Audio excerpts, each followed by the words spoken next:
So if you have your scripture, whatever scripture that is, let's go to the Basora, also known as Matthew, chapter 17. Okay. And here it says this. When they had come to Capernaum, those who received the temple tax, okay, notice that this is italicized, but by inference, this is what they're talking about, came to Caiaphas and said, does your teacher, speaking of our Messiah, does your teacher not pay the temple tax? Okay, which would be like the temple tithes, all right? And Caiaphas, Peter said, yes. And when he had come into the house, Yahusha, the Messiah, anticipated him, knowing already what's going on. He anticipated him to Caiaphas and said, what do you think, Shimon? From who do the kings of the earth take customs or taxes? From their sons or from the strangers? Caiaphas said to him, from strangers. Yahusha said to him, then the sons are free. Nevertheless, lest we offend them, go to the sea, cast in a hook, and take the fish that comes up first. And when you have opened its mouth, you will find a piece of money. Take that and give it to them for me and you. So let me ad lib a little bit. So to go back to the beginning of this, and this is the way I kind of like to say this. Here it is, Caiaphas, Peter is walking, and these rabbis, if you will, and they're probably Pharisees because it doesn't really say here. They ask him, does your teacher, does your rabbi, your Messiah, does he pay the temple tithes? And Caiaphas answers for the Messiah. He says on behalf of the Messiah, yes. All right. Without even thinking twice about what he said or what he did, when he walked into the house, the Messiah, Yahusha, wanted to ask him because he already knows what happened. He's like, let me ask you, Simon, what would you do? Who does the kings of the earth take customs to or tributes from? From their sons or from the foreigners or strangers? So Caiaphas, he's probably thinking about what to answer, and he answered rightly. He's like, from the strangers, right? Because you wouldn't have your own children pay taxes or pay tithes. And so Yahusha said to him, then the sons are free. That would be you and me. The sons are free. The daughters are free. The children of Alahym are free. Nevertheless, lest we offend them, Simon Peter, because you opened your mouth and said that I do pay this tax, that I am going to pay this tithe. Go to the sea and cast in the hook and take a fish and come up first, because you opened your mouth. All right. And when you open the mouth of this fish, you're going to find a piece of money there and take it to give for you and for me. So again, the moral story is, do we pay tithes? No, we are children of the kingdom. If you go back and you look what the whole tithe was all about, you go to the book of Malachi. Okay. And again, these people who have made a mockery of what we know today as Christianity, they hate the law, but they sure love to use it when it comes to money. They sure love to use it when it comes to money. They're over here talking about, if you have a need, plant your seed. Me and our Aki, in fact, I'm going out again tomorrow to these so-called churches, these Christian churches, and we're going to be preaching there. And just like last week, I know we're going to get thrown out of these churches too, because they don't want to hear the truth. But what does it say here in Malachi? Okay. They love coming out. And I'm sure many of you Christians have heard this before. And those of us who used to be Christians, they like coming out of Malachi chapter 4, verse 8. Will a man rob God? Yet you have robbed me. But you say, in what way have we robbed you? In tithes and offerings, you are cursed with a curse, for you have robbed me.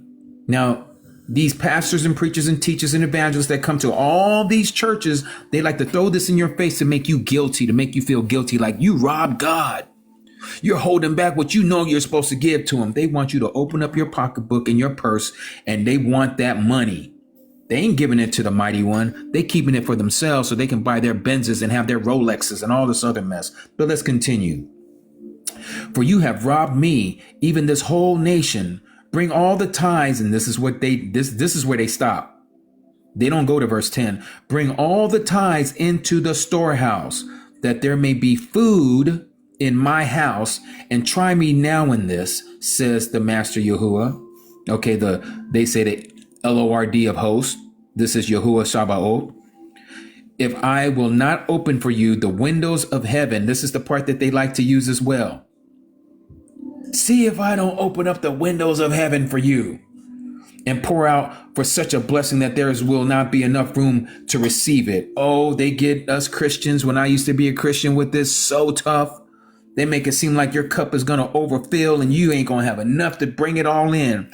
And then it goes on and says, and I will rebuke the devourer of your sake, so that he will not destroy the fruit of your ground, nor shall the vine fail to bear fruit for you in the field, says the Lord of hosts. And all the nations will call you blessed, because you done gave your last little mite, your last little penny to this evangelist who done came in and robbed you.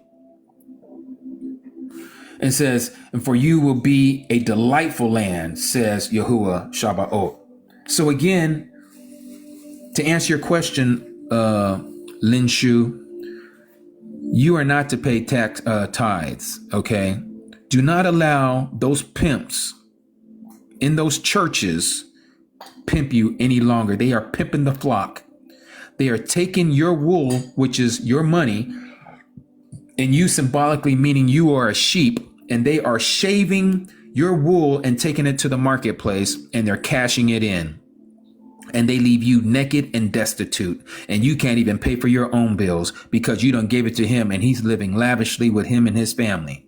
But he could care less. And then here you come asking for some benevolence, and they're like, oh, you know what? I'll pray for you that the Most High will give you your need so that your needs will be met. Wait a minute. That's why we bring all of our money to you. Can you not give me a little bit of that money that everybody done brought to the storehouse so I can pay my bill, my electric bill, so I can put some food on my table for my little ones? No, they're not going to do that. They're not going to do that. They're going to tell, the first thing they'll say is, come, I'll pray for you. Wait a minute. You didn't ask me to pray for you when you needed my money. You was telling me how I'm not going to get anything because I'm being disobedient. I'm being disobedient to the man of God, who is over here telling you, thus saith the Lord. And he's telling you, some of you need to give me 50. Some of you got 100. Some of you even got 1,000. And don't you disobey the word of Alahym, or they say the other word. Don't you disobey him, because you know you got the money and you're withholding from him. You're robbing God. And they make you feel guilty. Stop letting them play on your senses like that. Yes, they fleecing the people. They fleecing the flock. They stealing from you. Don't have me go over. Oh, y'all about to make me go over here now. I have to go here now. Let me go over here and show you another one. I have to show you this because, again, this is what they do to us. Let's go to Ezekiel chapter 22. And Yahuwah is not happy. He's going to deal with these fake pastors and preachers and teachers. They are hirelings, okay? They are hired shepherds, just like Aki Tim was saying earlier. They're scratching your itching ears. You're raising up these people for you because you want to play Yahuwah as if he's some genie in the sky. Rub this lamp so you can get what you're wishing for. He don't play that. He doesn't play this. You want him to be that way. You want to serve Mammon and serve Alahym at the same time. You can't serve two masters, but you got people who got you believing that. Notice what it says here. Ezekiel chapter 22, verse 23. And the word of Yahuwah came to me, saying, Son of Adam, say to her, and here, right here, is giving you the gender of a female. It's talking about the assembly. Come out of her, my people. He's talking to you and me. We are the bride of the Messiah. Okay, we are his bride. Remember, he's coming back for a bride without any spot or wrinkle, no blemish. So it says here, Son of Adam, say to her, that is to his bride, you are a land that is not cleansed or rained upon in the day of your displeasure. There is a conspiracy. What is conspiracy? They're conspiring of her prophets Yeah, these are the people like your Kenneth Copelands and your T.D. Jakes, and they all go to the same Oral Roberts University. They've conspired.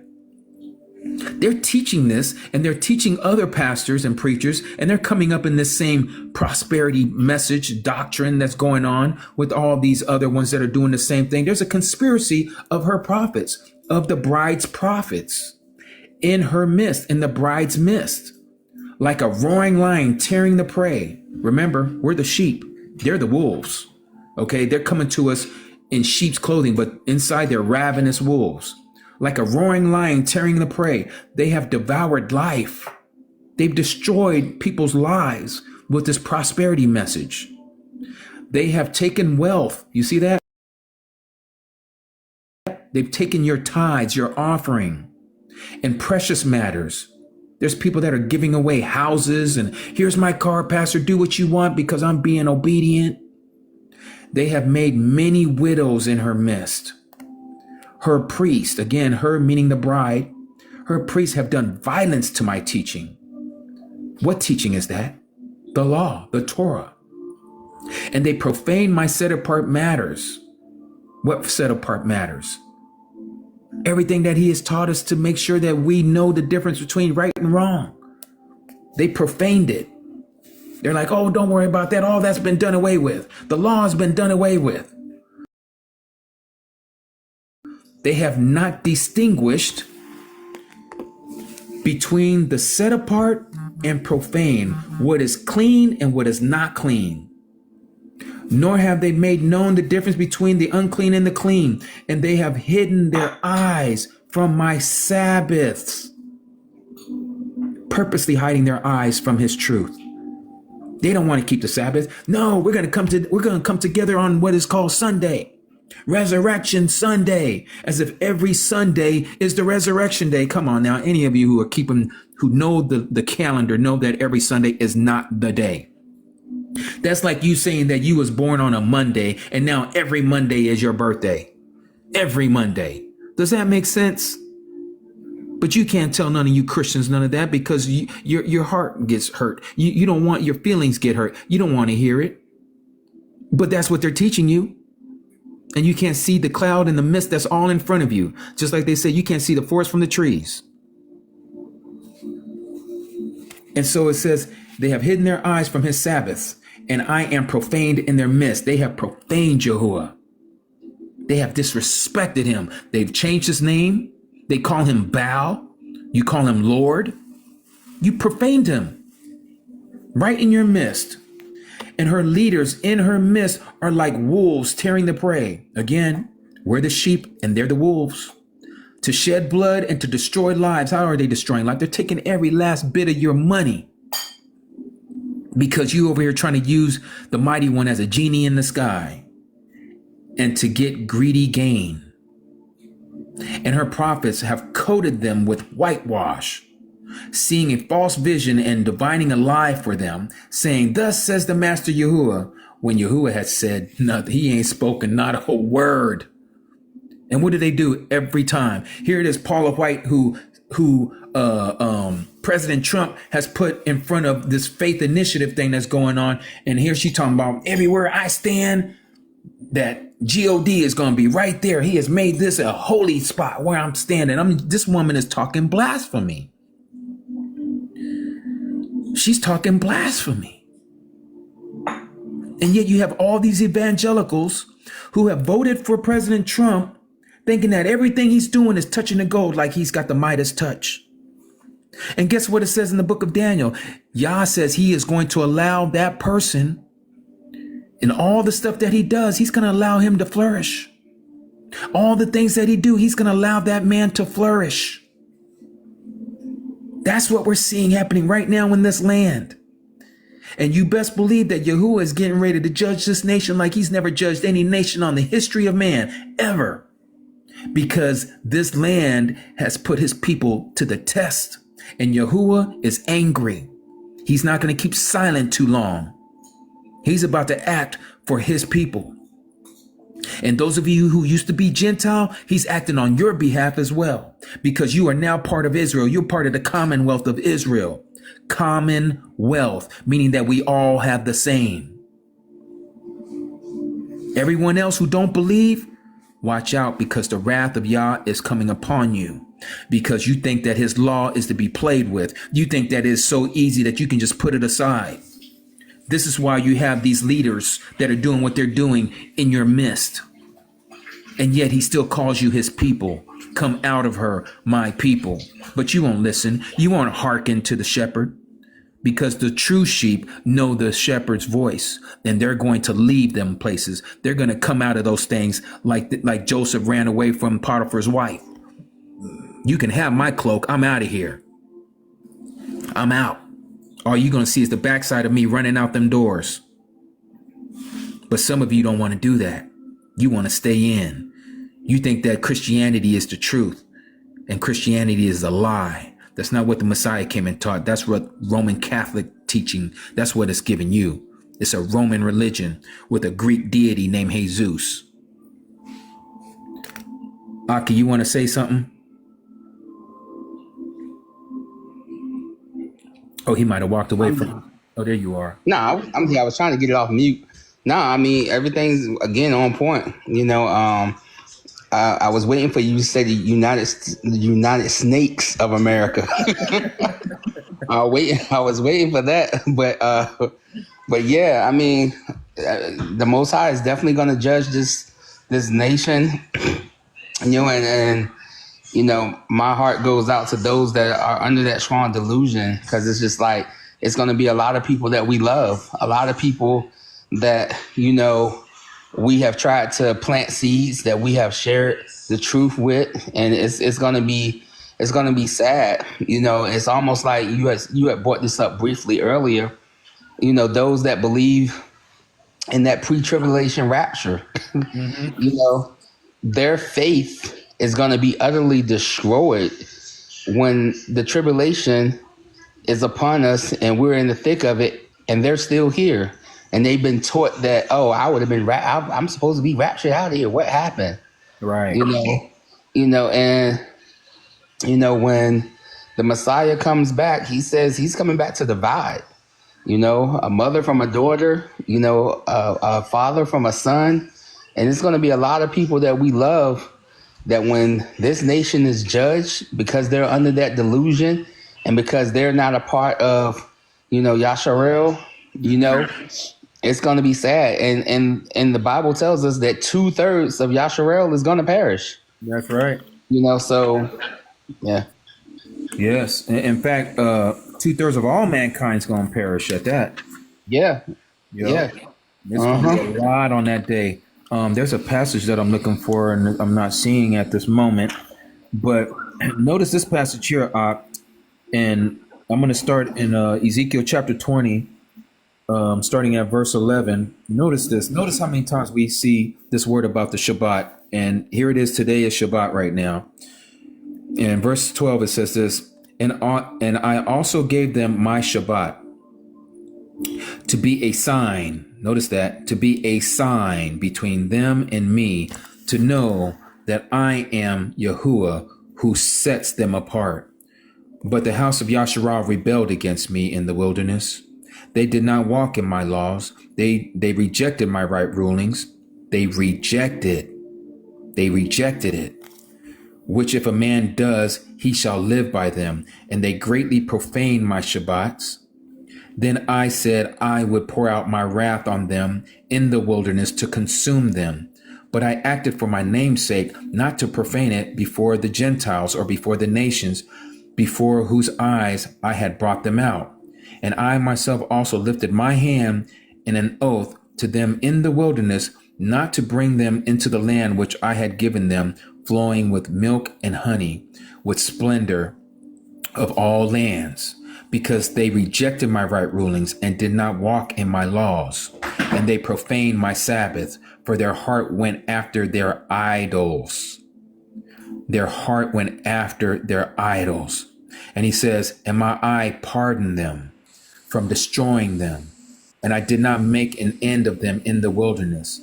And I said to their children in the wilderness, do not walk in the laws of your fathers, nor observe their rulings, nor defile yourselves with their idols. I am Yahuwah, your mighty one. walk in my laws and guard my right rulings and do them. Did you want to share something up? No, I was gonna make a point once she was finished. You know, when you was talking about the 2/3 of the world, 2/3 of the earth is going to perish, and I find it interesting that when you know, I'm a math person, so when you look at this, 1/3 of the messengers, the angels, was kicked out of the Shamayims, right? And only 1/3 of the earth is going to go back into it. I spoke about this last week. In fact, I was using my hands like this. And then when you look at the other side of it, you know, the 1/3 that were kicked out are going to go with the 2/3 of the erects of the earth into the lake of fire. You know, Exactly. Ain't that amazing? yeah. So each kingdom is going to be full: the kingdom of darkness in the lake of fire, and the Yep. kingdom of the Shamayims. Yep. It's going to be a whole, both sides. Yes. Exactly. And I'm not too great with fractions, but that fraction makes sense. So it goes on and says here, and set apart my Shabbats, and they shall be a sign between me and you. He says that again, how the Shabbat is going to be a sign between his people and him, to know that I am Yahuwah, your mighty one. But the children rebelled against me. They did not walk in my laws, and my right rulings they did not guard or keep to do them. Which if a man does, he shall live by them. He says that again. Again, like he said here. Which if a man does, he shall live by them. But again, they didn't walk in his laws and they rejected his right rulings. He said it again down here, that they didn't walk in his laws and they rejected his right rulings. They didn't keep his commandments to do them. And so they profaned the Shabbat, my Shabbats. So I resolved to pour out my wrath on them to complete my displeasure against them in the wilderness. Again, we are in our wilderness experience right now, symbolically speaking. We're on this side of the promised land. We haven't crossed over. Yahusha hasn't taken us into the promised land yet, symbolically speaking of the apprentice known as Joshua. Okay, remember when Joshua took the children of Israel into the promised land, they tore down all the kingdoms that was there on that side of the Jordan. They took down Jericho, they took out Ai, they took out 9 or 8 other types of people. And so here it is that we're going to do the same thing. Yahusha is going to take us into the promised land, but we're still on this side of the wilderness. And notice how so many people of his people are not wanting to follow his laws and not follow his right rulings. They rejected it. This is exactly what the children are happening right now in what is called Christianity. And that's why he's calling you his people, Christians. For those of you that are still in here, he's telling you to come out of her, my people. Revelation chapter 18, verse 4. Do not share in her plagues. But you still aren't listening. You still want to be like our ancestors. And so he's going to pour his wrath out on all of you. He is going to do it. That's what the 7 bowls are all about in Revelation chapter 16. He's not pouring that out on his people. It's going to be just like it was in the days of Egypt, where our ancestors was in the land of Goshen. And Goshen, nothing happened to them. But everybody else, all those plagues, all those 7 plagues came down on them. Or was it 10? I can't quite remember. Whatever those plagues were, it came down on everybody in Egypt, which represents the world, the house of bondage. They're bound to their idols. And you want to be bound with them. That's crazy. Why would you do that? Don't do it. Come out of her. Come out of her, he says. So I wanted to share that with you guys. And I just think that it's awesome because here in the same passage, we see about the second Exodus. It says, and what comes up in your spirit shall never be when you say, let us be like the nations, like the Gentiles. Now I'm speaking of DNA Yasharal. There's all these brothers and sisters of Yasharal who know they're Yasharal. Some of them don't. But there are those that are waking up now to the truth. They see who they are. But some of them are still wanting to be like the Gentiles. Like your LeBron James And a lot of these people that are celebrities and the people that want to have a name with the Gentiles, they want to be just like the Gentiles. That's what Martin Luther King gave us. Martin Luther King opened up the avenue for all of our people to become just like the Gentiles. They want to have their cake and eat it too. They want to go out there and do everything that these people are doing. They don't realize that they come from a royal bloodline. All they're looking at is their oppressors. Now they want to be just like their oppressors, and now they're oppressing some of their own people. That's what they're doing. But here it is. He says they're wanting to be like the nations, like the tribes of other lands, serving wood and stone. What is that wood? Christianity. What is that stone? That is the Muslims. Look at how many of our own people that are so-called the blacks, the African Americans, who have cleaved on to the house of Islam. Some of them are fruits of Islam, what is called the Nation of Islam. Some of them are Sunnis. Some of them are Shiites. Some of them want to be like those Muslims over there in the Middle East, walking around, bowing down on their magic carpets. That's what it's talking about, the wood and stone. The wood is that old rugged cross, that old wooden cross. And the stone is that Kabbalah, or whatever they call it over there in Mecca. As I live, declares the Master Yahuwah, do not I, with a mighty hand, with an outstretched arm, and with wrath poured out, reign over you or rule over you? And I shall bring you out from the peoples, that is the other nations, and gather you out of the lands where you are scattered, with a mighty hand and with an outstretched arm, and with wrath poured out. And I shall bring you into the wilderness of the peoples, and shall enter into judgment with you face to face there, as I entered into judgment with your fathers in the wilderness of the land of Egypt. This is the second Exodus. He's bringing us out a second time. So I shall enter into judgment with you, declares the Master Yahuwah, and I shall make you pass under the rod, meaning that he's going to test each and every one of us, and shall bring you into the bondage of the agreement.